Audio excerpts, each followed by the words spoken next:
All right, this is Level Up Luke, joined by Justin Kurtz as always, and we have an exciting episode today, don't we, Justin? Yeah, I miss MLS, but we have an exciting episode. We've got a chance to talk some Charlotte FC in the storied Leagues Cup competition, a competition we've traditionally done oh so well in, um, but are actually doing well this year. So That's it right. is exciting to talk about. It is, and this is the Queen City Soccer Show at QCS Pod on socials. This is Charlotte FC's number one Tiger Smalls podcast. So Always had faith in him. you know what? I've said it many times on here. When everybody was casting aspersions at Charlotte FC's number one striker, Tiger Smalls, I was here to hold the line for him. So just want to be on the record there.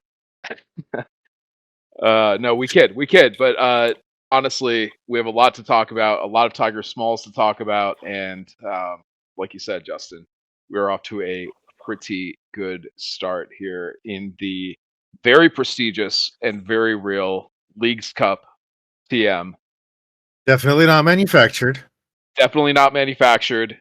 Got to have that disclaimer every time we mention it. Don Garber told us this is not a manufactured tournament, and now we're seeing the truth of the matter that Charlotte FC is atop the MLS table in the Leagues Cup, and it is very real and very prestigious. Yeah, Definitely not and manufactured.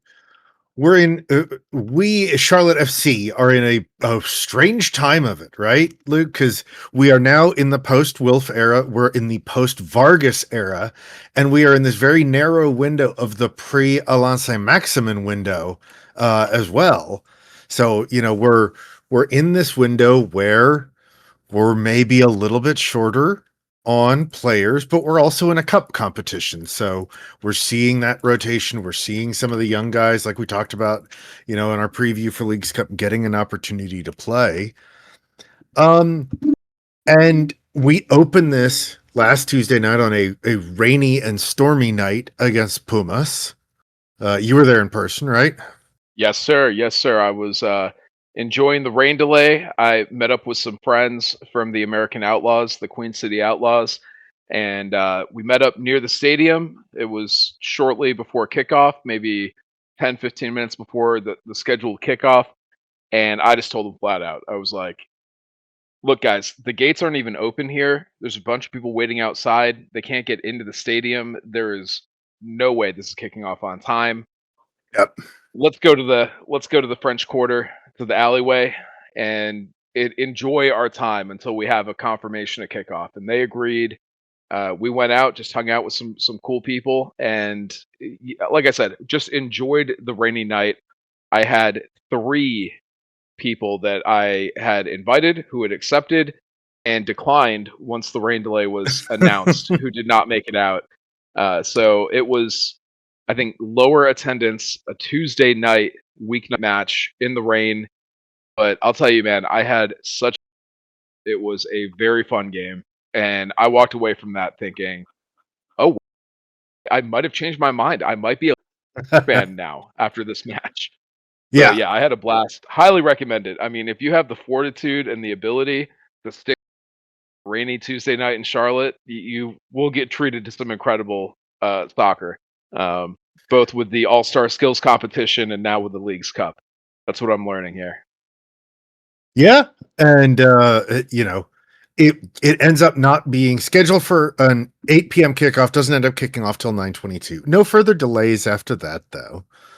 And we have a very good match against Pumas. You all had a great night out in terms of watching Charlotte score. We end up with a 3-0 win. Brant Bronico, Archie Goodwin, and the aforementioned Tiger Smalls on the score sheet. Kind of an interesting lineup. We get Pepiel on the right wing again. We get that midfield 3 of Westwood, Bronico, Gianni. We get Schnegg back in the starting lineup, and Kessler and Cleary on the back line. And the big one, right, is No Christian Kalina between the sticks. We get the cup keeper. We get Tyler Miller, who, gotta say, has been lighting it up a bit so far in this league's cup. We get Rodolfo Loco on the left wing, or on the other side of Archie Goodwin from Pep Biel. And it looked like they were having a lot of fun. What did it feel like in the stadium for you, Luke? What did you see watching it live? Yeah, I mean, it just felt like a party. Honestly, the vibes were so good. I had a blast all throughout the match. The game itself was exciting. As a Charlotte FC fan, it was like all gas, no brakes. There was, like you said, that early goal in the 27th minute. I know it's credited to Brant Bronico. I just want to put a big asterisk on that because there's an assist, quote unquote, and then there's like an assist, like practically responsible for the goal themselves. I thought Archie Goodwin had scored that goal watching it live. Brant takes a slight deflection, which may or may not be the key factor here, but yeah, I'm super happy for Brant Bronico. First of all, BB13, the mayor of Charlotte, North Carolina, our duly elected municipal leader, on the score sheet. So not taking anything away from him, but that volley in from Archie Goodwin was as good as a goal in my book. So I want to give Archie 1.5 on this game because that was quite an assist. So I was going crazy, starting the Archie, oi oi oi chant. That'll become a whole thing sooner or later. I will not quit until it does. But no, it was incredible. Will Cleary with an early yellow. Uh, I know we're going to talk about this later, but from the beginning of this match, the referee was not good. So there were some questionable calls here, like that early yellow on Will Cleary. Not as bad as we'll talk about in the next game, but the Yeah. first Leagues Cup game, it was not impressive. Um, the pace of play felt a little odd at some points because of it. But yeah, it was a good first half, and we got that one goal, and Charlotte just felt like they were in control for almost the entire first half. So the party atmosphere was just it started up early, and never stopped. I don't know that Pumas really had much of the ball in the first half. I can't recall very many threats, although I'm sure they existed. There were a number of Pumas fans in Bank of America. You know, this is a deep cut reference for certain nerdy book lovers, but if you did a Puma check, then it would have absolutely been successful anywhere in the stadium. There were Pumas everywhere. Um, yeah, it was a very fun time, especially in the first half. Second half, I think because of the momentum of the game, Charlotte did take their foot off the gas a little bit, and Dean wasn't going for the throat all the way. But you'd never know by looking at the final score line here. It was just all Charlotte, and Pumas looked ineffective throughout the match. Yeah, it really, I think, might have been the most complete Charlotte FC performance we've seen this season.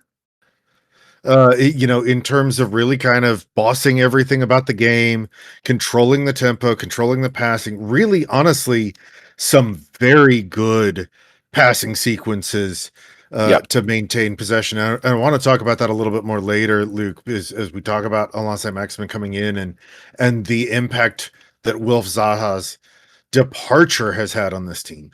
But we talk a little bit about the Bronico goal, and I think that it had been palmed away by the keeper, but I think it's one of those where, it is an assist from Archie in that he hit the ball hard enough that as it was ping-ponging around, it bounces off of Brant and then ends up in the back of the net. Yeah. So Yeah. I think you're right that, this is not one that Brant Bronico had a lot of awareness of or anything. He was just right place, right time. But, you know, grind set kind of players, that's all you need is right place, right time. So, And like I said, I don't want to take anything away from him because positioning is pretty important. It's pretty critical in the sport, and he was in the right position. He had made the choices to put himself there, and that deflection happened. But cheers to Bronico. I just want to give Archie like 1.5 goals on the game because of that. oh yeah, absolutely. And you're right. We have, even in the box when we've been watching these matches together, you and I have had complaints about where's the runner at the post. Yeah. Where is the player that's diving the box, that's following up and looking for the rebound? And I that's call where it a Brent was. crashing midfielder or crashing winger. You crash through the box, and you got to be in that position when the ball is, in the right place. If you overcommit, you're there too early, you're not going to be effective in the play. And if you're too late, then the other team just, has a chance to clear it or, kick it out to end Yep, the play. So having that crashing midfielder, right positioning, right timing, Bronico's that guy. So cheers. absolutely. And then Archie gets his goal. This is a nicely taken one in the 50th minute. Um, yeah, I think the big, really interesting thing for me is that Tiger Smalls gets on the score sheet from the penalty spot, and there are going to be people who look at that, I think, and say, "Oh, it's Tiger Smalls from the penalty spot." That doesn't. He does win the penalty, and he works to win this penalty. He manufactures the positioning and everything else to say this is I'm going to win this one, and then big props to the captain, to Ashley, for saying after that, after he earns the penalty, Tiger, you go ahead and step up and take this one. Yeah. So I will say groans, face in hands, like just zero confidence in the entire building, except for Ashley Westwood and Tiger Smalls. Probably the only two people in the entire stadium who believed in Tiger Smalls in that moment. But he had that confidence in himself. He kept the ball. Props to him. And I'll tell you what, if the second game didn't turn out the way it did, then I may have a different commentary on this. But because of how things have played out, I think this penalty gave him confidence in himself and the other players around him probably as well, that hey, you know what, he can step up in a big moment and make it happen. So yeah, respect. and it's a well taken penalty too. It He is. slots it right where you need to slot it. Low and away from the keeper, everything, like it's a good PK, Yeah, and it I think caps he looked off. off the keeper. I think he looked off the keeper in the build up too, which like Yeah, well taken penalty, no complaints. it caps off a great night for Charlotte. Puts us up 3-0 against Pumas, and then also 3-0 on the table. And we haven't really talked about the table in large part, I think, because when we previewed this, we were talking about the Leagues Cup is manufactured, which let's be honest, it is. This is a competition made up to draw in Liga MX fans into MLS stadiums in the middle of the MLS season to try and cross pollinate the fandoms. Um, which, okay, it is what it is. It is also not a competition that Charlotte FC has previously, you know, done a lot in, or made really serious attempts to be active in. We were eliminated last year by the end of the second match from, competition. And this year it's going to be even worse. It's going to be even more difficult because this year the way it works is you score 3 points for a win. If it's tied at the end of regulation, you immediately go to PKs. If you win PKs, it's like Crown Leg, or it's like MLS Next rules. If you win on PKs, you get 2 points. If you lose on PKs, you get a point. If you lose in regulation, you get 0 points. And the MLS sides that are involved in this are on one side of the table, and the Liga MX squads that are on the other side of the table. Top four from each of those two sides. So top four scoring, points getting MLS squads, and the top 4 points getting Liga MX squads will advance to, the knockouts. So not a lot of the 18 MLS teams that are involved, only 4 are going to advance. It was very difficult, I think, for a lot of Charlotte FC fans to go, oh, this is something we need to worry about. This is something we should invest a lot of time and effort into, you know. But you win your first one 3-0. Goal differential is going to be your first major tiebreaker after the points scored, and all of a sudden Charlotte are sitting in that in those spots to move on to the knockout stages, and you start to go, oh, we're not doing too bad. Um, and then on Friday night, we get Atlas in the house. Well, hey, let's Um, pause. Let's pause real quick before we move on to Atlas. Let's talk about this Pumas game real quick. Who would you give your crown of the day to? Very successful night. Night madness by the end of that match. It felt like Leagues Cup after dark. Who would you give your crown of the day to? Um, because I can't give it to him for the next match. I'm going to give it to Tyler Miller because I think that Miller, has had a very good Leagues Cup run so far through these first couple of games, and I think he was very good. In goal, I think he's been very reliable. I think he's pulled off some really impressive saves across the two matches, but against Pumas, I thought he was very good, and I don't want to recognize that. Yeah, I have to give it to Archie Goodwin, my boy, Archie, oi, oi, oi. So, I mean, we talk about 1.5. He had a goal early in the second half, which was foretold of in prophecies of ancient times. Right at the end of the first half, he missed just kind of a sitting header that was wide open net, easy as you please, and he just heads it just over the bar, inches, and just the look of frustration on his face. He capitalized on that beginning of the second half. Schnegg is kind of cutting in as that winger, that inverted winger up the pitch into the side of the box, and just kicks a beaut of a little cross over the heads of the defenders. And Archie Goodwin rises to the occasion, knocks it past the keeper to put Charlotte up 2-0. He had that shot just as good as Brant Bronico, if on that first goal. So, I mean, like I said, Brant, right place, right time off the deflection, but Archie Goodwin absolutely made that happen. 1.5 goals for him. I'm giving it to the Aussie. And I also just want to shout out like Pep Biel easily could have had a goal in this one, just barely a fingertip save. Caught the goalie in a good spot, but he managed to make the play. Pep Biel had a good game too. That left side that we talked about, I believe it was in the Chicago Fire match, how the left side wasn't working at all. That was the strong side this match with all the players looking really good. Gianni, Schnegg, and up top, Rodolfo Loco did not have a poor performance by any means. But Archie Goodwin, crown of the day. And then we can move on to Absolutely. that second match, man. Yeah. Yeah, so Friday night we get Atlas in Bank of America Stadium. This is a situation where the three teams that we are drawn against in Liga MX, they're also drawn against three MLS teams. So um, you've got Atlas, Pumas, and Pachuca that are going to be sort of in our group, in our rotation within Leagues Cup. They are playing us, Cincinnati, and Columbus. And so far, those sides have won their matches against these. So this Atlas team went up to Columbus on that Tuesday night, the same time we were playing Pumas, and lost 3-1 to Columbus Crew. They come to Bank of America Stadium on Friday night. We see again some lineup rotation, right? So we see it's Kessler, I guess, has a tight thigh.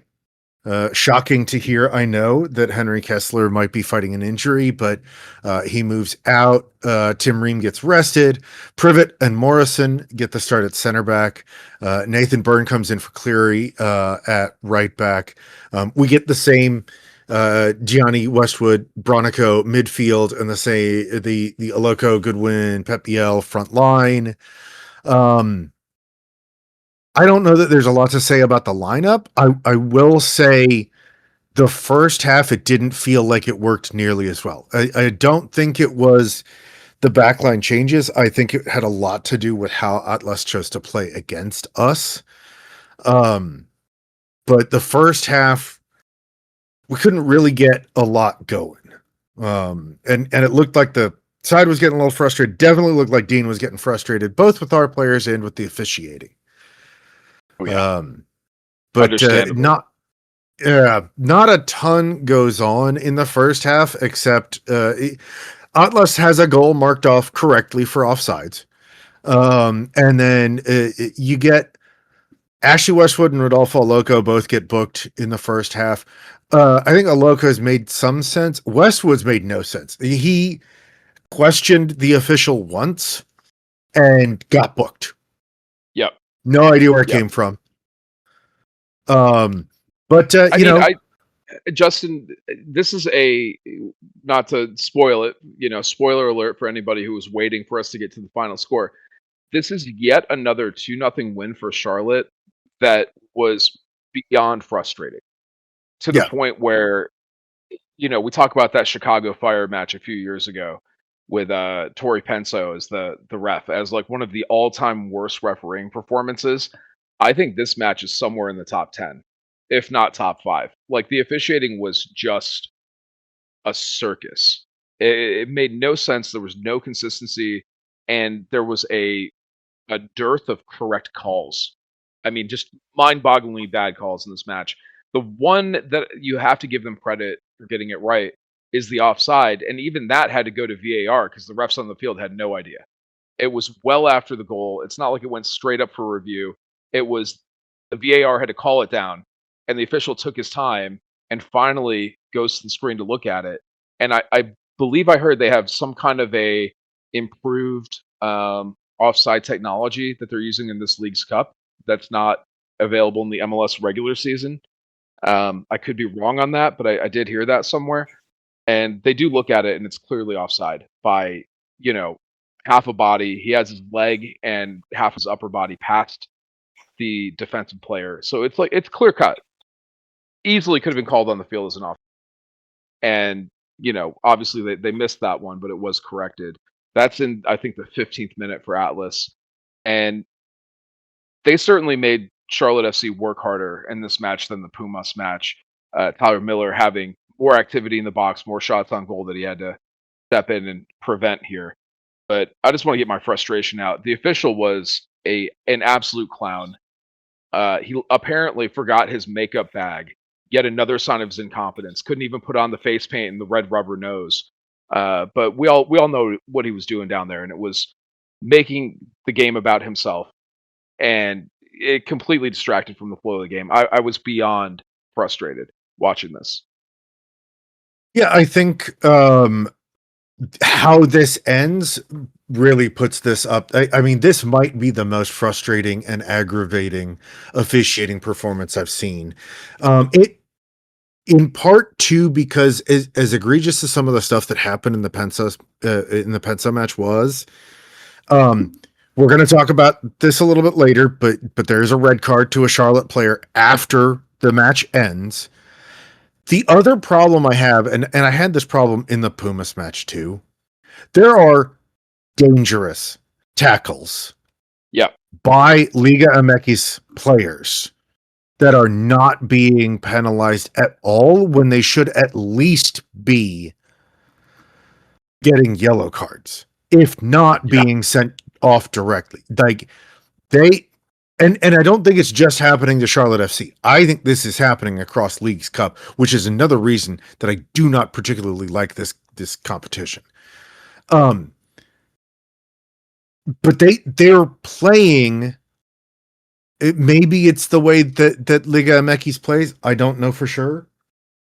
I don't watch a lot of Liga MX, but they are playing in a way that if they did that in MLS, they would be sent off. If they did that in the Premier League, they would be sent off. These are late tackles with no effort to play the ball, every effort to play the man. They're deliberate attempts to undercut jumping players. This is dangerous football, and it's not being penalized. Yeah. Instead, asking for some degree of consistency, and that's the other thing that it was missing in this match was any degree of consistency about how these things were going to get called. Yep. Um, so it is absolutely, I think, the most frustrating because of the risk of injury to our players.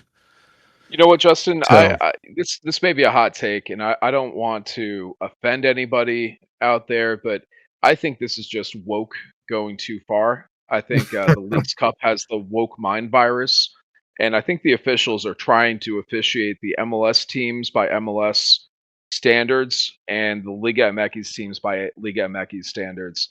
And I think woke's gone too far. Call me old fashioned. I just think that every every game should be refed individually based on a certain set of rules, and both teams held to the same standard. Call me old-fashioned.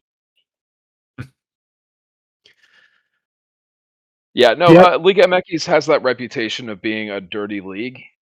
They've had numerous controversies around bribery and scandals with officials, and the style of play. I don't watch a ton of it, but when I do watch CONCACAF Champions Cup or CONCACAF International play, uh, it's the style of play I would expect from them based on their reputation and my observations.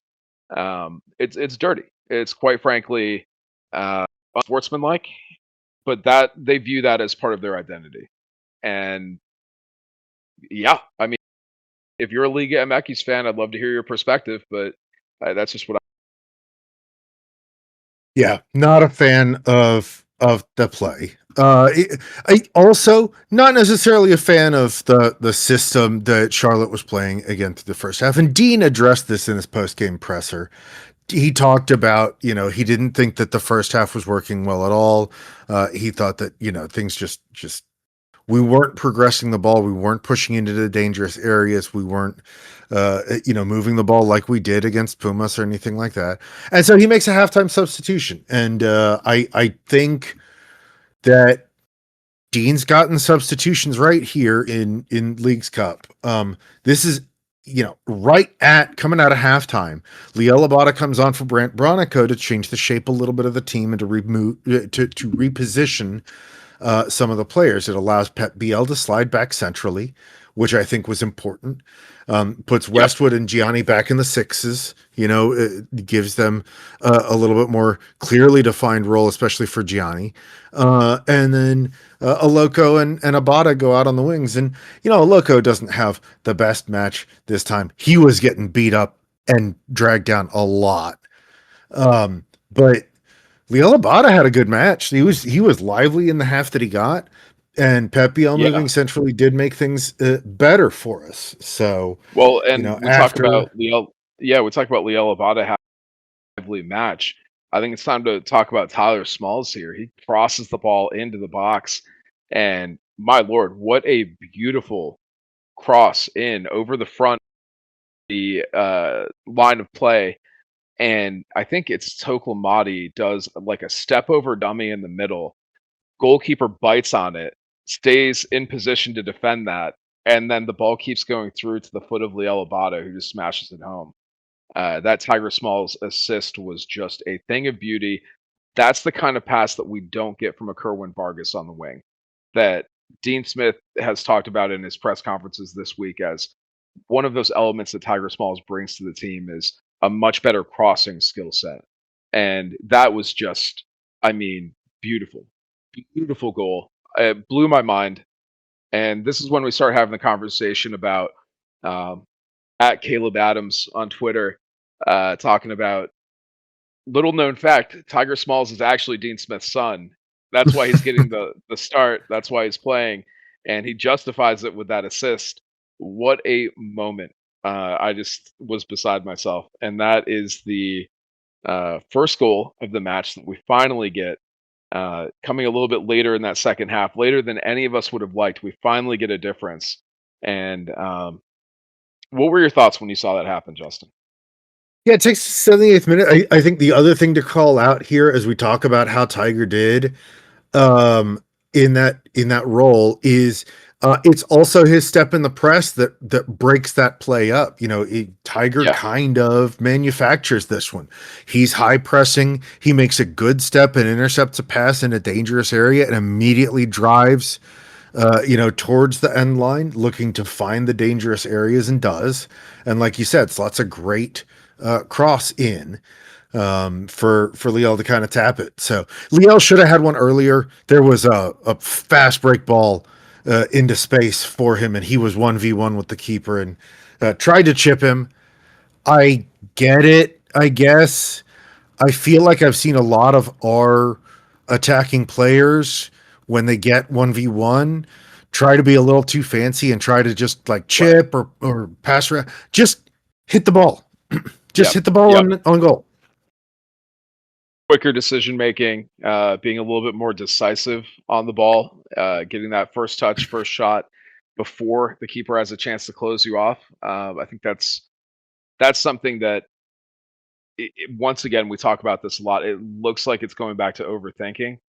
Liel Abada was absolutely facing the wrath of the Charlotte FC Twitter internet after missing that.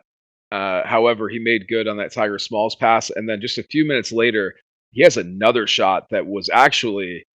I mean, I've seen him hit shots like that before, but it was very close. It was a good shot from about 20. What would you say, like 23 yards out? Yeah. Um, I mean, absolute beaut, but it goes high and wide, just slightly. But there's not many players we have that can take a shot like that. Liel Abada is one of those players. He can hit that. So I think scoring that goal definitely gave him more encouragement. And if that Pumas game could have been 5-0, this game could have easily been, 3-1. I mean, Yeah. we had another goal or two left in us that we left out there on the pitch.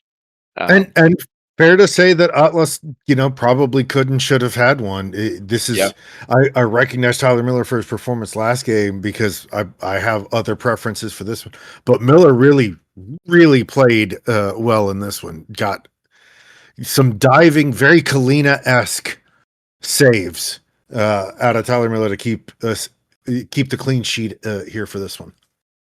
And he is your sofa score man of the match, Tyler Miller, with the highest match ranking on the day. I have to say, like, my theme for this game, my takeaway, my headline was this is the TI underspace ER game, right? Whether you're talking about Tiger or Tyler, those are your guys for this game. The two T's, man. They were standing strong in this one. And then we see Nathan Richmond come on the game yet again. Both of these Leagues Cup matches, Nathan Richmond has come on after the 80th minute to get a little bit of playing time. So you see your Crown Legacy Galacticos getting a little bit more experience with the first team here. Luca De La Torre comes on in this one, and you know what? Sure, I think he's maybe finding a little bit of competence here as of late. I don't want to be too much of a hater when someone's playing, when someone's showing improvement, right? We want to encourage that. So I think Luca De La Torre is doing a little bit better, but that may have been a symptom of the game state at that point that contributes to a higher rating here. I mean, he's going out and putting in sort of workman-like performances. It's which is better he's than some of yeah. the performances we've seen. Yep. And again, Tiger Smalls ends up really having a great game. In the 5th minute of stoppage time, Atlas send their keeper forward to try to find the equalizer late and miss out on the set piece. We managed to break, and you get the rare empty netter as Tiger Smalls gets his goal in the run of play. This is just. It was him, and I think was it Archie or was it Liel that would break it, or Idan, or was it Liel that would breaking up there with him? Because he had another player with him. Idan was breaking up with him. Liel had the pass into him that was credited as an assist, but I mean that looked like an unassisted goal to me in my book. He ran 60 yards, with the ball untouched. But but Liel gets on the score sheet with an assist, which once again stonks way up for Liel Abada. Line go up, money go burr. His trade value is just increasing in this League's Cup, and I think that's the most I could have asked for. We've been saying it for weeks, if not months, at this point. I would like Liel Abada gone in this transfer window, which is rapidly coming to a close. I think we have like a week, maybe a little bit more left in this transfer window. I think it's time for us to make one of those moves with those interested clubs for Liel Abada. Now that his production has gone up a little bit, perfect time to say goodbye. I mean, I think it's great, but we have to have somebody to bring up to replace him. So that becomes the question. Zoran only making one incoming move in this transfer window has me beyond perplexed at this point. Yep. Yeah, you mentioned Nathan Richmond too. I wanted to mention another one of our young players that, in his brief period on the pitch, he only comes on the 83rd minute, absolutely cleared out after he passes the ball away with a late dirty tackle that doesn't get punished. It's just very frustrating to see, especially young guys not getting the protection that they deserve from the official. This was a bad officiating performance all around, but a 2-0 win does put Charlotte at 5 goals plus 5 on goal differential after 2 wins, and now on top of the MLS table so far in 2 matches of Leagues Cup. Unfortunately, the third match we will play in Leagues Cup against Pachuca on Tuesday evening will be without the services of Pep Biel, who after the match receives a red card for dissent ? Yeah, I We mean, don't. disclosed, undisclosed reasons, because Dean Smith asked the official what the card was for. The official replied in Spanish. Dean said, I don't speak Spanish. The referee said it again and then said it doesn't translate. Just trust me, bro. He said something in Spanish. Red card. So I have not seen any further explanation on this. And just so we can assign our, criticisms to the right person, Julio Cesar de Jesus Luna Guzman is the official for this match, a Guatemalan official who absolutely deserves a fine and or a ban for a fixed number of matches for his performance in this match. Embarrassing display from the head referee. The fourth official as well, abysmal performance. Dean was awfully close to getting a yellow, if not a red, for dissent, quote unquote, for telling the fourth official that he needed to do his job and he was not performing. He was not giving feedback to the head official to correct obvious errors or provide input when he had a better vantage point. Uh, just disgusting, man. It was an embarrassment to the sport, and that's another thing that we can talk about. We see this in MLS, but in a competition like Leagues Cup, if you're not going to hold the referees accountable, what are we doing? This has been a constant point of frustration for me. It's just they should be held to a standard, and that standard was not met. A minimum standard was not met in this match. It's a players. It's a danger to the integrity of the game. I doing. Yeah, and especially in this one, who cares if you publicize after the match, you know, the review of the performance of these officials? I can kind of, maybe I don't agree with it, but I can kind of understand it for the pro officials in MLS because they're going to have to come back the next week and officiate another MLS match, and you don't want to hand players ammunition on the field to, talk about how these guys are missing calls and be able to point out that kind of stuff. But for these guys in Leagues Cup, who cares? Like, call them out Yeah, when they're not doing well, and call them out not just to call them out, but to send the message to other officials that you need to do better, and here's ways that you could improve. So, um, we may though, I mean, Luke, when Ashley Westwood. Sorry, real quick. Ashley could have easily gotten a red in this game from that early yellow in the 39th minute when he's wearing the captain's armband.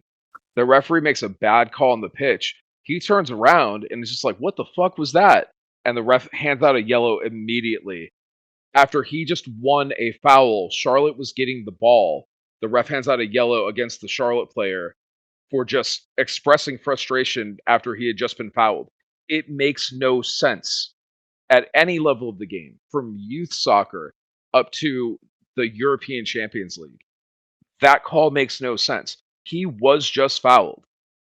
And you give him a yellow, the guy who was just the victim, you give him a yellow because he comes up frustrated at having been fouled. That makes no sense. He's the captain. He had no prior offenses in the game that I'm aware of. He hadn't received any warnings. And it's just straight yellow for getting up frustrated after he'd just been hit. Like that makes no sense.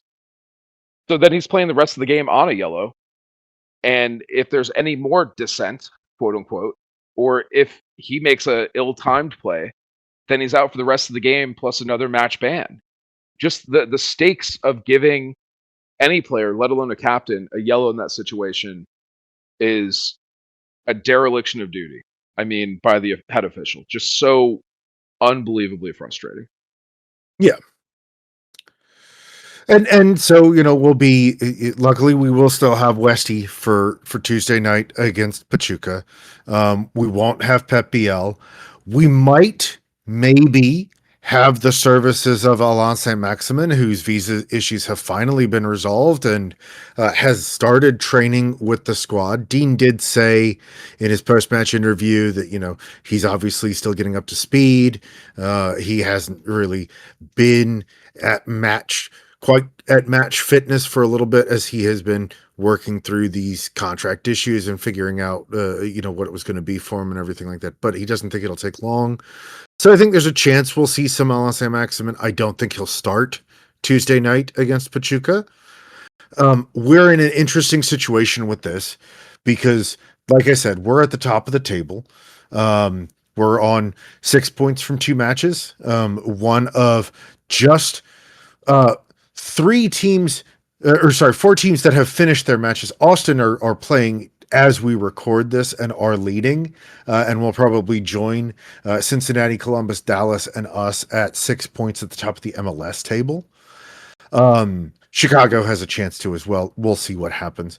But only the top 4 move forward. We're at +5 goal differential, which puts us ahead of everybody else that's on the same number of points. So, yeah, I do just want to give a shout out here to Austin. I mean, they're up 3-0 at halftime, and that puts them level with Charlotte on goal differential. So if Puebla can, manage to cut into that lead, then Charlotte will remain the sole undisputed leader in the MLS side of the League's Cup. And correction, mea culpa from myself here, correction from a previous episode. The way the League's Cup table is split up is weird, and that threw me off looking at the standings. It's not the top 4 teams in the competition. It's the top 4 teams from MLS and the top 4 teams from Liga MX. So top 8 total out of 36 teams competing. Yep. So it's not as absurd as I had thought it was originally. So fairly absurd. The other interesting part of this, I mentioned before that we're playing Pumas, Atlas, and Pachuca, and the other 2 MLS teams that are playing them are Cincinnati and Columbus. Out of the top 5 teams, the top teams that have won, both matches, assuming Austin holds out on this, which I think is kind of safe, Charlotte, Cincinnati, and Columbus are all up there. This side of the MLS table against that side of the Liga MX table has not dropped any points yet.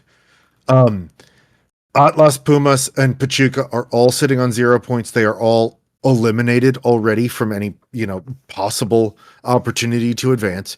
So it does mean on Tuesday, when we play Pachuca, they will have nothing to play for. And we will be in a situation where if we win, it's very probable that we would move on out of Leagues Cup. The way the schedule works out, I don't think that we'll know that for sure, unless we can reach a goal differential that's just sort of untouchable. But we're at +5 right now. Like you mentioned, Austin currently at +5 as we record this, live game scores. Cincinnati, they're already done with their first 2. They're at +4. Columbus already done with their first 2. They're at +3. The goal differential keeping us at the top of the table isn't huge.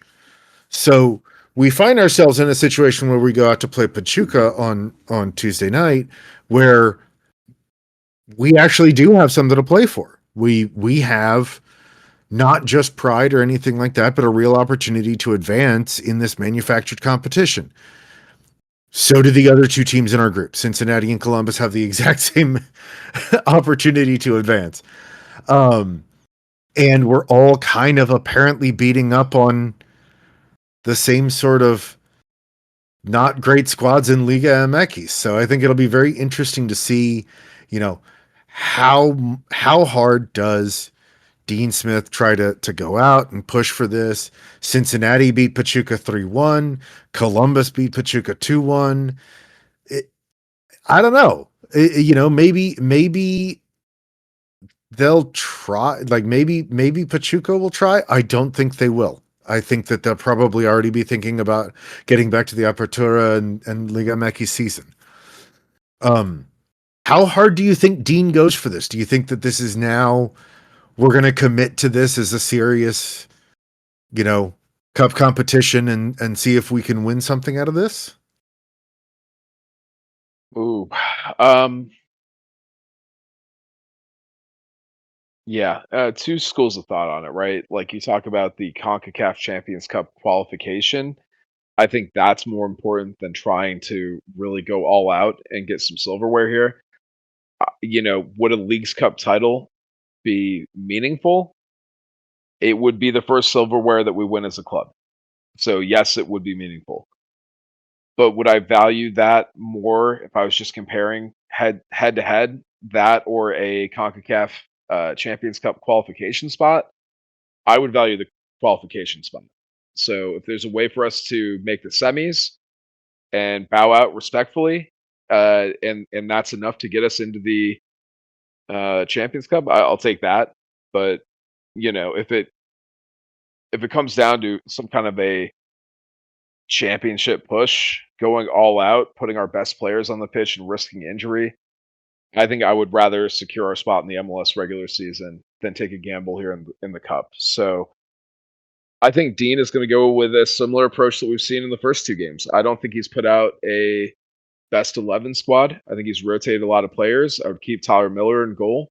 We talk about Alan St. Maximin. I think it's more about getting him play time at this point, just getting him on the pitch, getting him some minutes with the first team.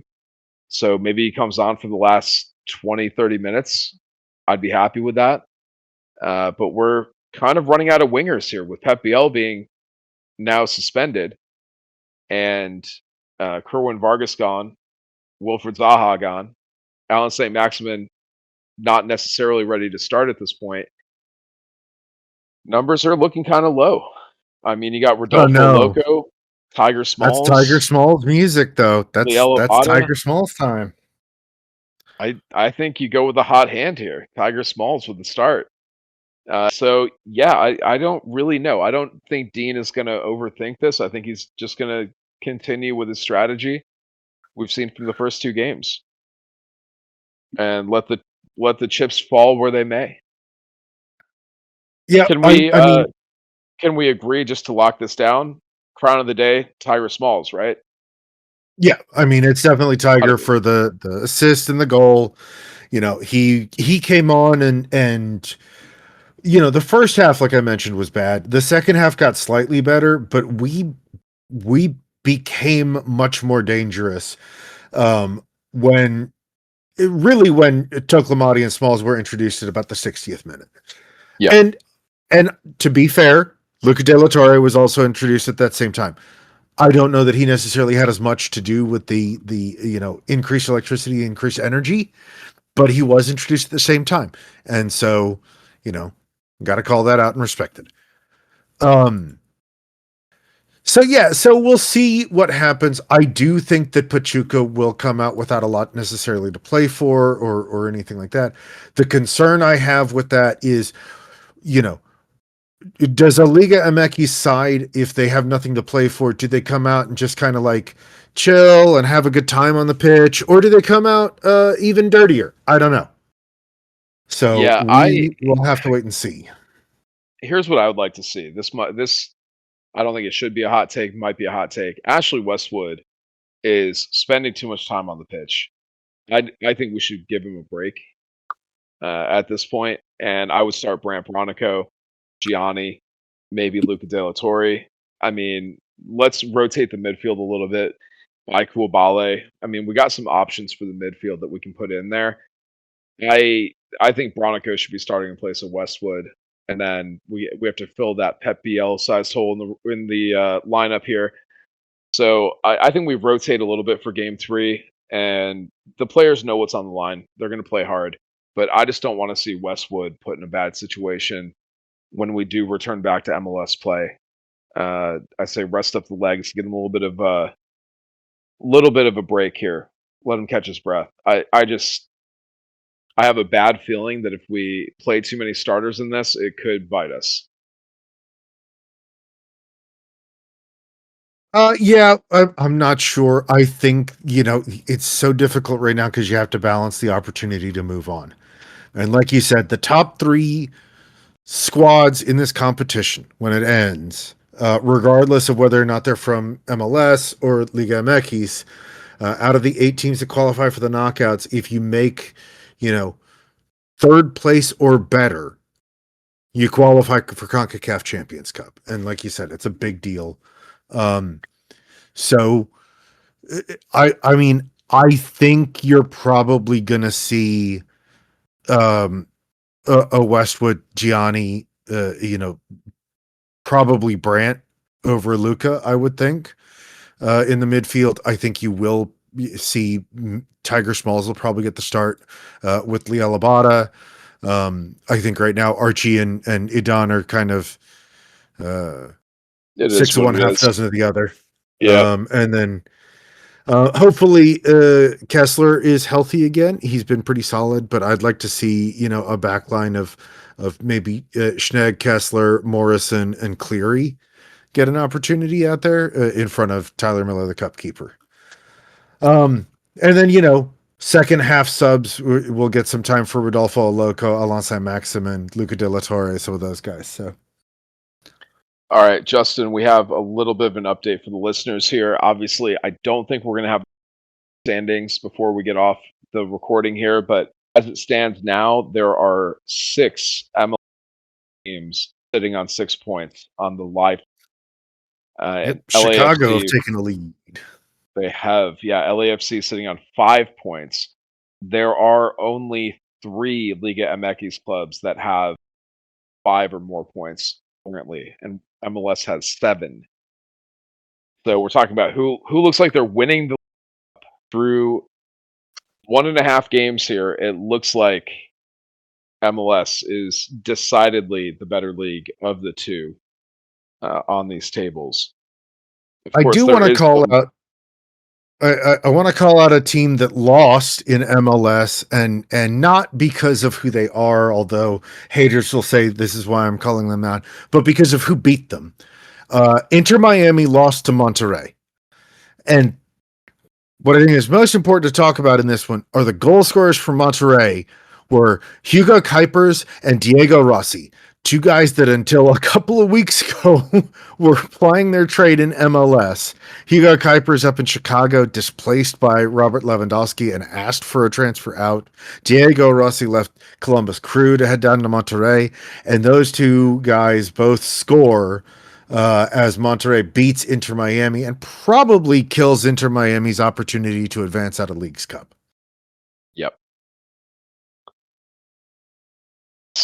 Not the only MLS on MLS violence, as some MLS teams are playing against other MLS teams because the numbers between the is not as balanced, I believe. Actually, it looks like both have. So I'm not sure both sides have 18. The 18 playing for well, there's 18 clubs in Liga MX. The 18 clubs for MLS that are playing are the 18 clubs that made the playoffs last year, East and West. So if you did not make the playoffs, you're continuing MLS regular season play. Yeah, maybe it's just there's groups of 3. No, that wouldn't make sense either because okay.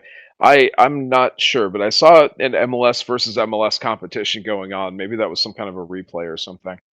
No, it's the 12 teams in MLS that are not in the Leagues Cup are playing regular season. Regular season MLS. Oh, my bad. Okay, well that makes total sense. I was very confused when I saw that on a bar TV. Yeah, we got New England and Houston Dynamo played yesterday.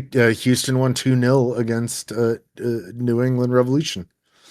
All right, guys. Well, this is absolute ball knower level up Luke here. Yeah, I had no Oof. idea. Matt Turner apparently had a bad match. He's a 4.5 on the sofa score here for New England Revolution in goal. That's U.S. men's national team goalkeeper Matt Turner. Everybody, ouch. We continue to recruit the best and the brightest for our national.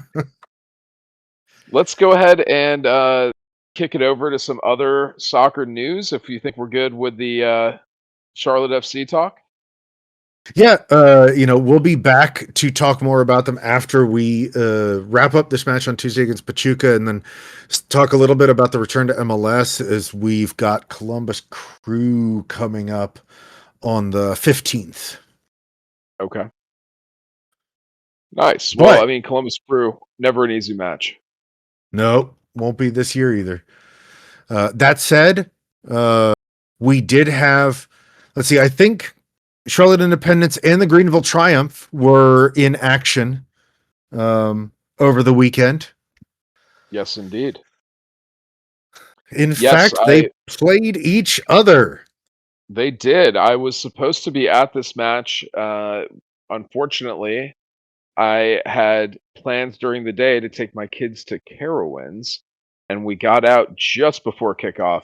And I will tell you, the heat and humidity of the North Carolina, South Carolina border amusement park had absolutely destroyed us, and we had to go straight home because the kids would have gone into full on rebellion if I had made them do anything else besides go out for ice cream at that point.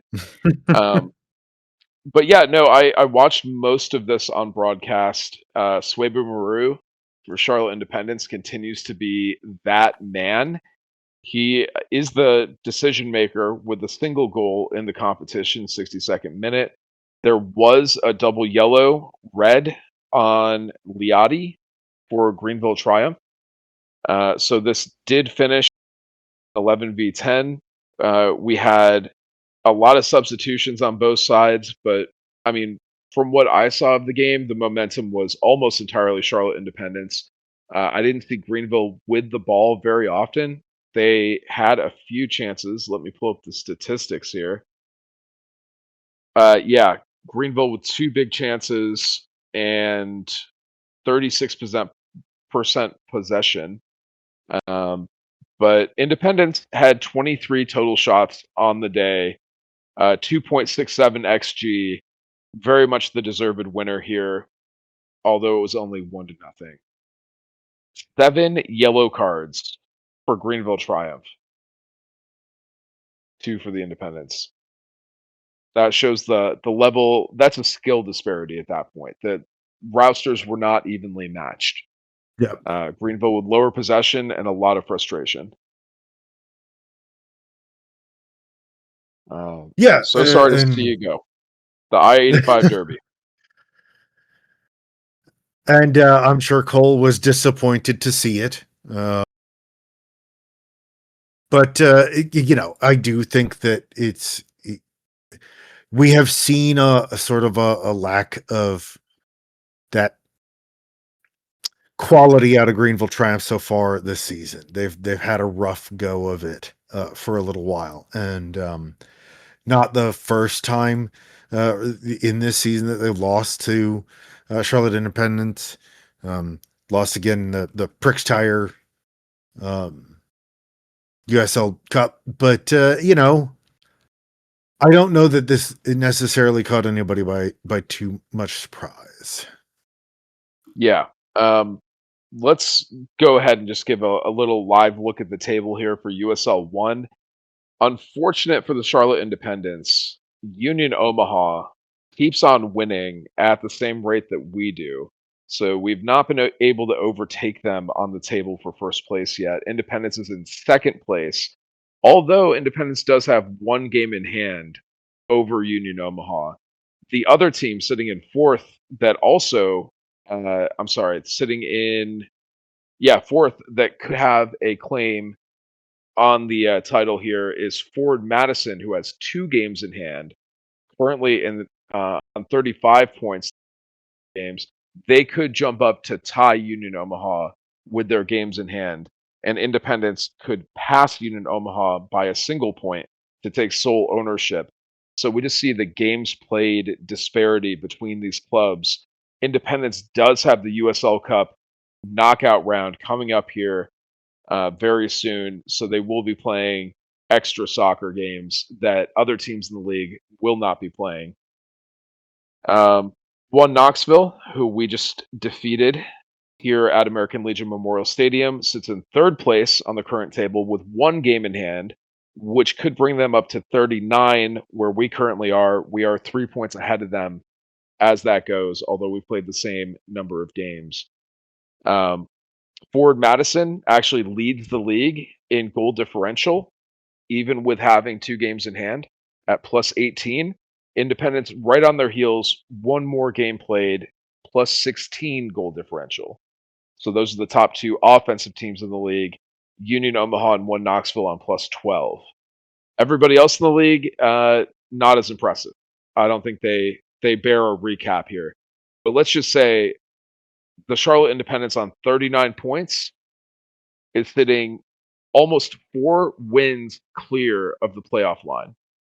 So that is pretty impressive. The Chattanooga Red Wolves on 28 points are your 8th place team, the final team in to the playoff picture at this point, although they've only played 17, so they have 3 games in hand over the league leaders, Union Omaha. That could potentially bring them up to about 37 points. So there's still at least 1 win behind. A little bit of playoff math there, as we are about 2/3 of the way through the season at this point, Justin. Yep. A little bit over half. Maybe not 2/3. A little bit over halfway through the season. All right. Well, like I said, USL Cup coming up soon. The next game we have is Tuesday. That is Charlotte FC and Pachuca. And then on Wednesday night, Independence host Hartford Athletic. So we're going to have midweek soccer madness in the Queen City, a Tuesday and Wednesday, 7:30 and 7 p.m. kickoffs, respectively. Independence will be playing at the Matthews Sportsplex. So make sure to tell your friends, bring the crew. A little bit of Wednesday night footy here. The USL Brinks Tires Cup. Potential. Yeah, don't go to American Legion for that one. Yeah. Yes, Matthews Sportsplex. That is their more premier venue for the elite competition. Former home base of the Independents and still used as their alternate location. Yeah, I mean, it's another potential cup set. We talk about Independents have 3 cup sets on the year, which is insane. They're looking for a 4th. This is a giant killer of a team. They've absolutely put out the best product I've seen from the Charlotte Independents in my 10 plus years of watching them play. I could not be more thrilled, and it's the most exciting soccer that you're going to see in the Queen City. Obviously, if the FC can start putting up, 3-0, 2-0 differentials every game, that could change. But as of right now, Independents are scoring and winning consistently with much more exciting play. Yep. And then Saturday, I think Independents are back in the American Legion Memorial Stadium for USL against Sarasota Paradise. And Full uniforms. The Carolina Ascent will return on the 15th. Start out with 2 on the road. First Saturday, August 15th at 7 p.m. They'll be up at Audi Field taking on DC Power FC. And then Saturday, August 22nd, the week after that, 8:30 p.m. kickoff. They are in Dallas to play the Dallas Trinity. So we won't get a home opener for the Carolina Ascent until the 29th, when Tampa Bay Sun FC will be in American Legion Memorial Stadium.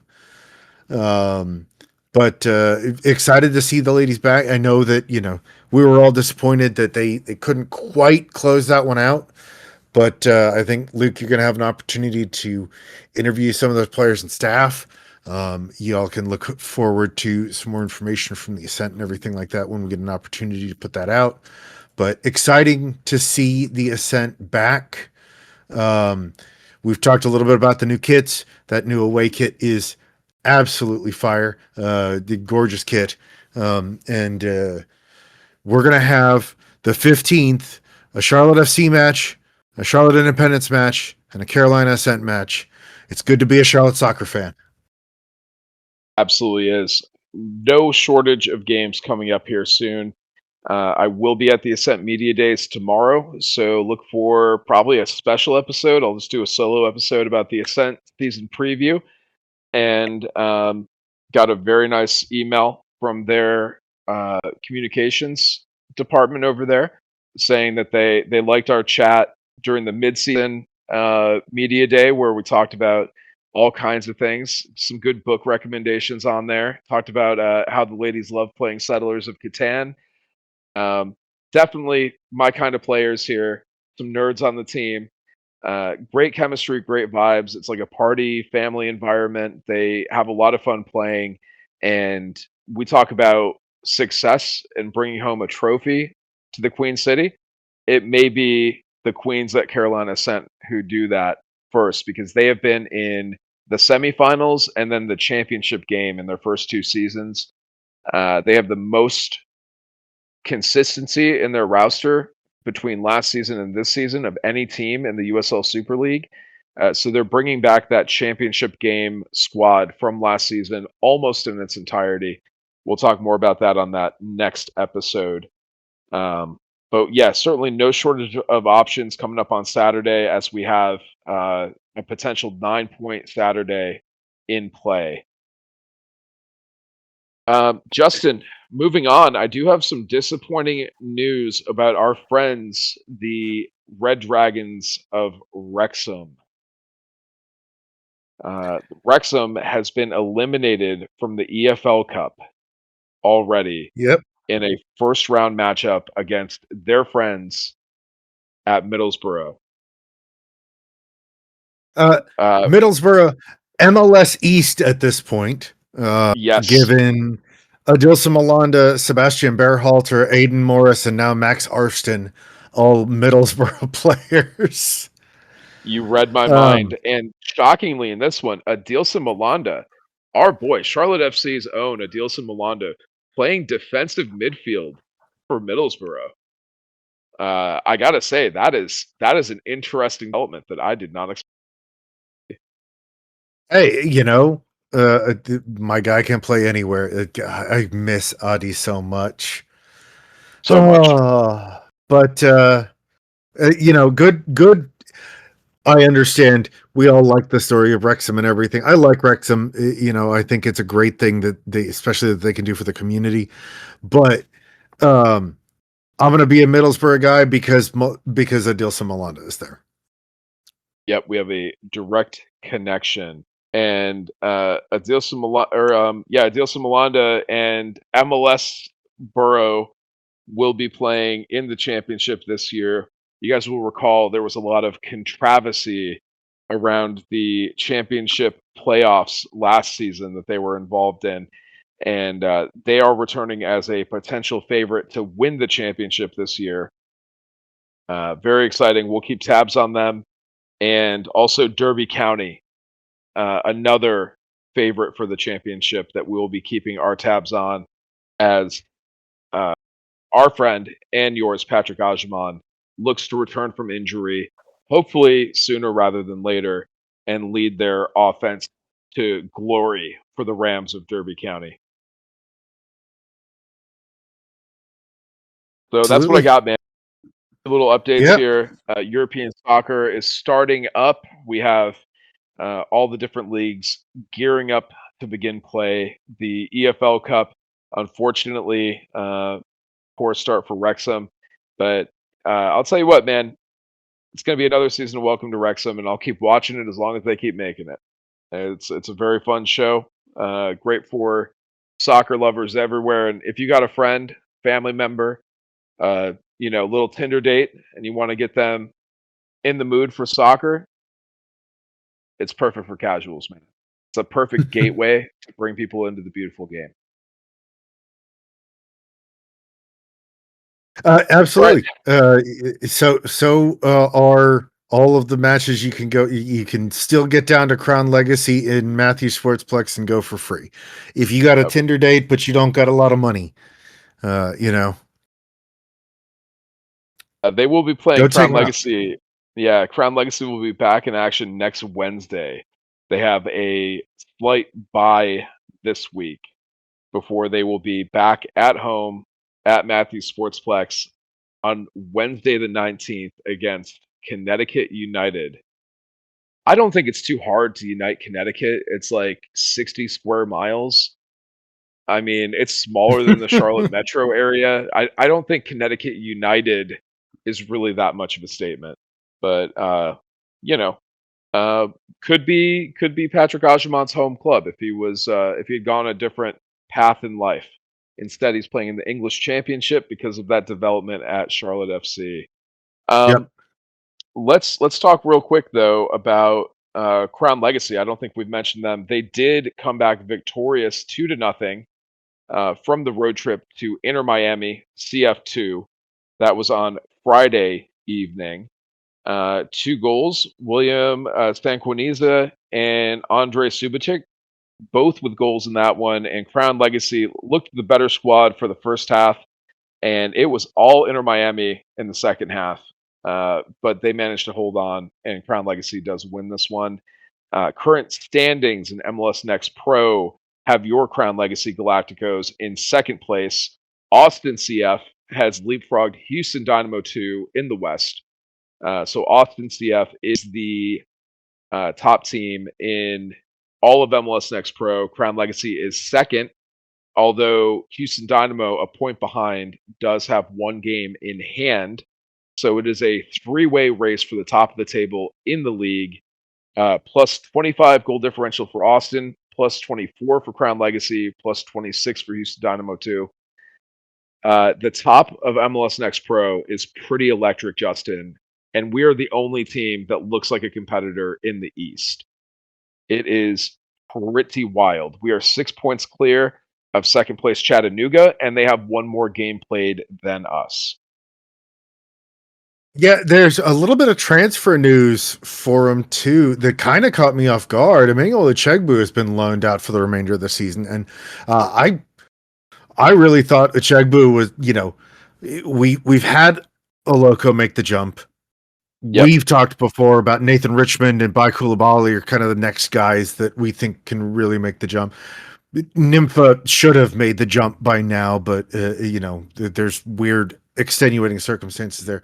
I thought Emmanuel Echegbu is sort of like at the bottom of that tier with Bai Koulibaly and Nathan Richmond, where he had maybe a chance to get sneaky.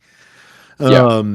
And maybe make a match day squad, maybe something like that. But instead, he's going to NK Varazdin in the Croatian league. Hey, look, we loaned a guy to the Croatian league again. It's like we've never done that before. But yeah, so surprising to see him go there rather than stay on the legacy roster and maybe be a little bit closer to home.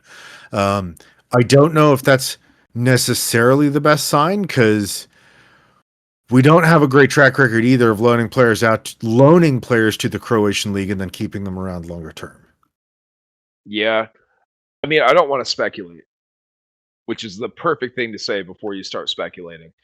I don't want to, but in the past, the players that we have loaned out to that region of the world where Zoran Graneta seems to have a lot of connections, and players that either have a culture or are looking for a transfer and maybe want to make that move to Europe and make it a little bit more palatable.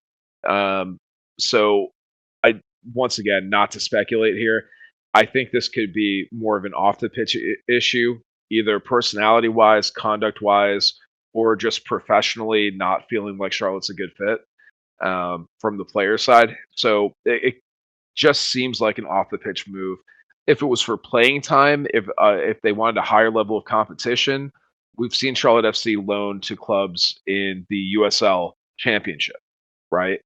So Yeah. moving to Eastern Europe seems like a uh, compromise between a player wanting to leave or the player wanting to free up, or the club looking to free up some roster space before moving a player on officially. So not a good sign, like you said. No, I I'm not. think the last name I can think of that we did this to was Hamadi Diop right before we left him available. San Diego picked him up. Now he's bounced around a little bit. He's playing for Rhode Island FC along with Nick Scardina. Oh wow, look at that. Yeah. A deep pull. This is why we have you on here, Justin, because I never in a million years would have done enough digging to uncover that kind of a factoid. That's Yeah. incredible. Nick Scardina, man, there's a name. I remember Nick I Scardina. liked him. I would be okay if Nick Scardina was still wearing the black and blue. Of course, of course. Well, hey, I think that does it for soccer talk. A lot of soccer coming up. Look for that Carolina Ascent special episode. We'll start talking about the women's game more moving forward as their season starts up. Uh, like I said, man, hey, bringing silverware to the Queen City. I want to see it. I want to see Charlotte Independence win a championship, Charlotte FC win a championship, but the most likely team to do it is going to be the Carolina Ascent.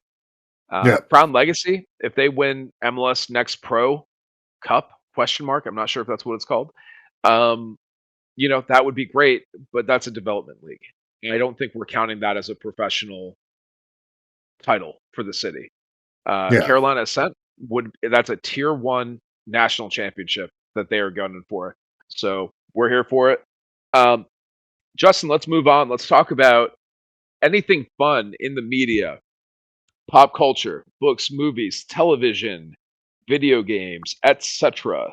that you have come across since our last recording that you want to give a shout out to, a review of, or just discuss. I'm here for it. What do Uh, you got? Real quick, this past Thursday, I don't know how many of our listeners know, but I am a Ramblin' Wreck from Georgia Tech. Did not Okay. actually complete an engineering degree there, but I am a Georgia Tech alum and loved watching some of the highlights and clips from the Hall of Fame game where Georgia Tech or former Georgia Tech quarterback, now Carolina Panthers third string quarterback Haynes King, led the Yeah. Panthers in preseason football to a Hall of Fame game victory to open the 2026-2027 season against the Arizona Cardinals. I am still a Panthers fan. It's been more difficult the last few years, but it's kind of nice to have both football teams in Charlotte playing, at the same time in the year. So Absolutely, exciting man. to see some Panthers football back. Definitely looking forward to seeing more of that as the year goes on and everything. Um, as far as media is concerned, like I said, I'm still trying to get through. It's getting harder and harder to get through Star Trek Strange New Worlds um, and X-Men 97. There have been some rough episodes of those lately. Strange New World seems to be every week. It seems like instead of writing a new script, they're like, what if we did this movie but Star Trek? So they did Jurassic Park but Star Trek, and then they did Event Horizon but Star Trek, and now they've done The Hangover but Star Trek. I mean, And there's a theme. I respect it's the writers' room for sticking to a theme. it's generally not been great. So Oh, rip. Hey, speaking of X-Men 97, I want to give a shout out here. I'm not sure if I talked about it in a while, but they're on season 3 of a superhero animated program on HBO Max, which is incredible. I absolutely love it. I can watch it with my kids. It's all ages, but I think adults will get something else out of it than the kids do. It has that kind of layers to it, and it's also produced as an anime. So I would consider it anime, even though it's an American animated show. My Adventures with Superman. Jack Quaid voicing Superman. Um, It's incredible, dude. So heartfelt, such good vibes, just a positive, feel good show. Has a lot of good character development, some big concepts that they tackle, but it is all ages accessible. One of the best shows out there that people just don't talk about enough. I absolutely love it. My kids love it. It's fantastic. And for DC and Marvel in this era of the superhero, mega universes, to go with that kind of a program, anime, family friendly, it's pretty unusual. So I do just want to give that a shout out. Season 3 is almost over and building to an epic conclusion here. Lots of good superhero Easter eggs and characters and references that we haven't really seen on the screen before. So yeah, I very much enjoy it. The bombing of Pan Am 103. How's that for a segue? Netflix show. Fantastic. Well made, based on all the real life events and following it very closely. It watches like the way Chernobyl did, where it seems like it's a drama that is historical. Like you could show it in a school, in a class on history, and it would hold up pretty well. They combine some real life characters together to make the narrative a little bit, easier. But I grew up in Syracuse, New York, and there was a lot of people on the plane that were Syracuse students traveling back from a European trip, who died in that tragic incident. Um, but yeah, the bombing, man. I heard about it growing up. I heard about the impact it had on our community, and Syracuse still has close ties to Lockersby in Scotland, where the plane crashed and killed another about 20 people on the ground. Um, yeah, it's heartbreaking. It's so sad, but also beautiful in the way that that community came together to both process their own grief and recovery, and then reach out to all the people impacted as well. It's such a good human story. I'd highly recommend it. Um, in general, I'm a huge fan of the Scottish procedurals. I find them endlessly entertaining. Department Q on Netflix is another one I'd highly recommend. But this one is real life, so definitely kind of hit home. Yeah. Um, yeah, that's a really good one. I think that probably does it for me. I've seen a few other ones I can shout out at other times, but uh, yeah, if you want good vibes, My Adventures with Superman, and if you want to feel something, Bombing of Pan Am 103. It's both of them very solid in their own way. Oh, I forgot to call out something that came back that I didn't think was going to come back this week. But Ted Lasso's back. Oh, how could we forget Ted Lasso? Yep. So Yeah, Apple Plus. I saw one of the funniest I can't take this show seriously anymore comments on Reddit, and it was because apparently you can't be a fan of both of the big barbecue places in Kansas City. And apparently Ted is. And there was some Missouri or Kansas City resident, I'm not sure which they were, but they were like, you can't do that. You can't support both of them. You have to pick one or the other. But That you know, yeah, that's fun. What were your thoughts on it, man? We're only one episode in, so it's a small sample size. But what were your thoughts on the season premiere? not enough beard. There's no Coach Beard in the first episode, which was kind of a bummer. They set up well, though. I think they touched on some good stuff. I really liked, watching some of the B plot with Higgins going to the Negro League Baseball Hall of Fame out there and everything, and seeing some of that stuff, and hearing a little bit more about Satchel Paige.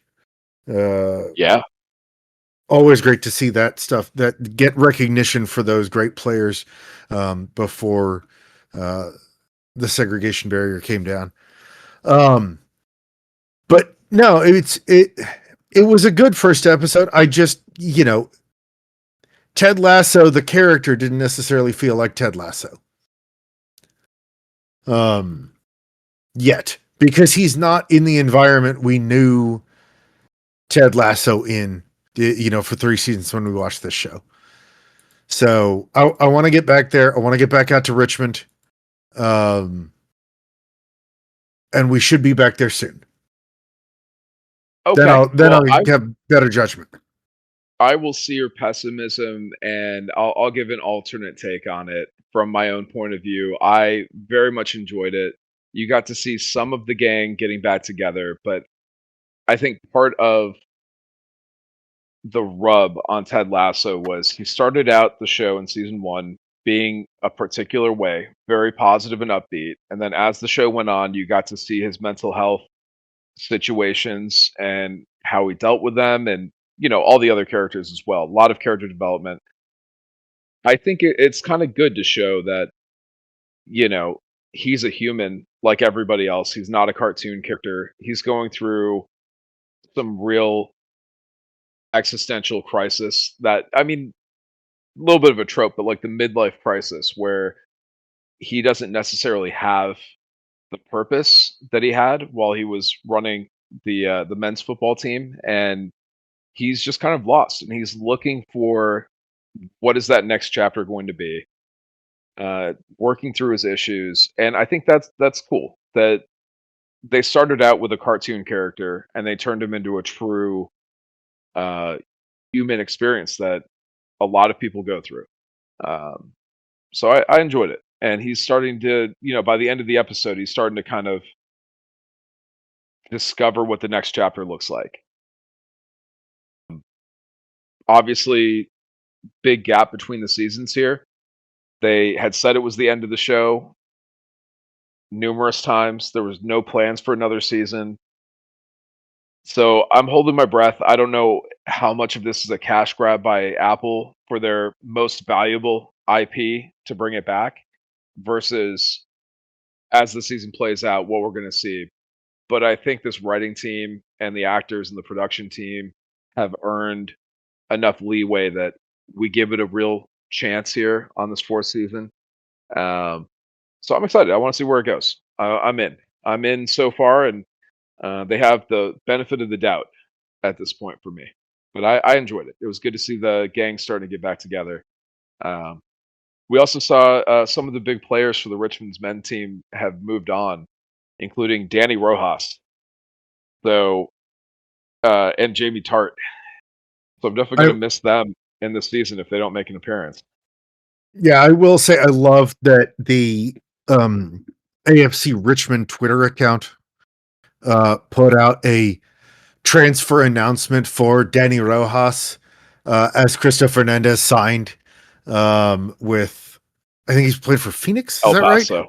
right? El Paso Locomotive. Yeah. So they put out an official transfer tweet from the Richmond AFC Twitter account, thanking Danny Rojas and his transfer to El Paso Locomotive. So that was a cute little, good marketing stunt, and also a nice way to say farewell to the character of Danny Rojas there. Yeah. Cheers to him. And apparently Jamie Tart going to Barcelona, which is an incredible move for AFC Richmond. Great piece of business. You love to see it. But yeah, I'm going to miss some of the gang if we don't see him back this season. But, we all want to see what's going on with Roy Kent, not Roy Keane, Roy Kent. And yeah, I mean, like I said, we'll see how it goes. They featured the NWSL in the first episode. That was kind of cool. It really reminded me of. Did you ever watch that documentary series on, I forget which service, maybe HBO, about Angel City? No, didn't watch that one. Okay, it's pretty good. I'd recommend it. It's like really a Hollywood football club started by Natalie Portman and her friends. But I seem to recall, like, the first episode, they were talking about how they went to a bunch of women's professional games to brainstorm and get ideas on how to build their own club. And it just really kind of brought that kind of a flashback to me of they probably watched that show too. And when you're starting a team from scratch, you're trying to get ideas from everywhere on how to market, how to do the game day experience, facilities. So they really showed like fact finding mission to go check out, another pro club. Um, Pretty good process by the heads of the Richmond AFC organization. Seemed pretty cool. Yep. And we're set up for it's going to be 10 episodes. We'll see if it goes to further seasons beyond this one, but I'm very much looking forward to seeing this women's side get set up and everything. I'm looking forward to seeing if maybe some of the visuals that were there in the first episode are teasers for some of the themes for the season. For those that don't know, Sporting KC previously the Wizards, Kansas City Wizards. And so the mug that Ted drinks tea out of at the end of the episode, it's a Wiz mug.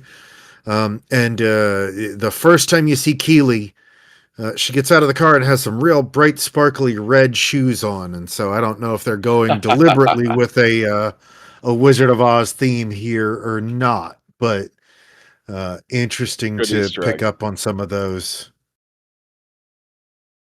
Yeah, man. Shout out to the Wizards, one of the all-time great MLS kits and logos and branding of the early first generation MLS. Yep. Definitely shout out to them. Respect. That's a history of the game in the US right there. All right, man. Well, I think that does it. We can cover some more next time. I'll catch up with Cole on House of the Dragon when he returns back. He's currently seeing Spider-Man Brand New Day. I meant to ask you, did you finally get to see Spider-Man Brand New Day? I did. I really enjoyed it. I thought it was the best superhero movie we've gotten in a while. I really enjoyed James Gunn's Superman, so that's not that long in the past, but I thought that this one was a really enjoyable movie. I don't know that it was like groundbreaking, but I do think that right now, if you've got a Marvel movie you need to get made, I think you either have to go talk to Ryan Coogler or Daniel Destin Cretton. These are the guys that seem to be able to direct good superhero flicks and not just make them big dumb spectacles. Maybe the Russos, but they also like their big dumb spectacle moments. So Yeah. I rewatched the first Avengers movie with my kids. I gotta say, man, I didn't first came out, and obviously it was a mega hit for Marvel, but I just my lower expectations were by just how bad I think that movie is. I mean, it's probably tier Marvel. Like half the movie, I didn't even remember, and I'd seen it 3 or 4 times, years ago. But half the movie is just unnecessary fluff and garbage. There's a few good like meme moments, some good jokes in there, but like it's just not a good movie. I'm sorry. Uh, but Infinity War and Endgame are peak, and the Russo brothers are here, so we shall see if they can catch yep. lightning in a bottle yet again. I mean, All right, it'll man. be Well, I'm glad you huge. like Brand New Day. Yeah, it'll be huge. Yeah. I'm glad you like Brand New Day. What were your thoughts just overall on the characters? It was a little maybe busy at times, but I kind of think the more I thought about it, like the different disparate heroes they pulled into the narrative all served the story in a pretty good way. What did you think about like Oh yeah. the structure of it? No, I mean, I think it was a well-paced and well-structured movie. I think that the cameos that they got were appropriate and well done. Um, I think if one thing that kind of stuck out to me is we have never seen Peter have a relationship like the relationship he has with Frank Castle in that movie, and that was a little jarring just to see him like going back and forth with somebody like that. It wasn't necessarily bad. It just felt a little out of character.